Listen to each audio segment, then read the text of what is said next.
Uganda hosted the sixth meeting of the first session of the Third East African Legislative Assembly, which closed today.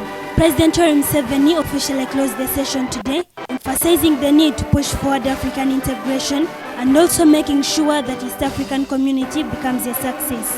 The president was accompanied by the Speaker of East African Legislative Assembly, Margaret Nantongoziwa, the Speaker of the Ugandan Parliament, Rebecca Litwala Kadaga, the Deputy Speaker, Jacob Bolanya, and the Chairman of Council of Ministers, and also State Minister for East African Affairs, Shem Bagaini. President Museveni also wants East African community countries to push for the region economic integration for competitive trade and commerce platform.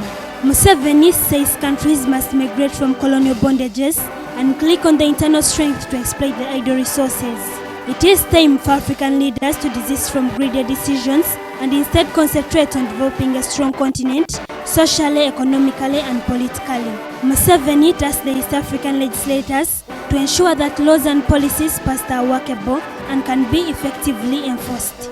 He says it is the only way trade barriers in the region can be dealt with as long as member countries comply. The speakers appreciated the wise counsel and leadership of President Museveni in steering Uganda to greater heights and for the significant contribution in the region, both as a member and the current head of the summit of the East African Community Heads of State. The Assembly has registered achievements and the speakers made some insightful submissions on the same. IALA meets on a rotational basis among East Africa partner states of Burundi, Rwanda, Kenya, Tanzania, and Uganda.